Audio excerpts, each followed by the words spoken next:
శ్రీ గురుభ్యో నమ. మహాగణాధిపతయే నమః.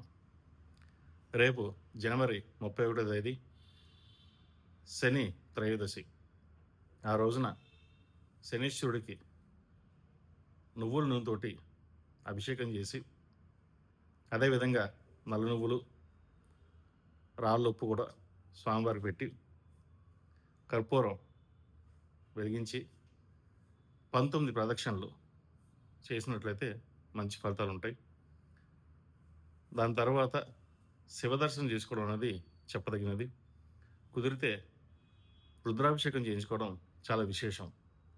ఏనాడు శని నడుస్తున్న వాళ్ళకి, అర్ధాష్టమ శని, అష్టమ శని, శని మహాదశ నడుస్తున్న వారికి, అలాగా ప్రతి ఒక్కరూ అన్ని రాశుల వారు ఈ శని త్రయోదశి రోజున శనివారం నాడు వచ్చింది చక్కగా స్వామివారికి అభిషేకం చేసి శివదర్శనం చేసుకున్నట్లయితే మరిన్ని మంచి ఫలితాలు సంప్రాప్తిస్తాయి. సర్వే జనా సుఖినో భవంతు, లోక సమస్త సుఖినో భవంతు. ఓం శాంతి శాంతి శాంతి. నేను మీ సోమేశ్వర్ శర్మ.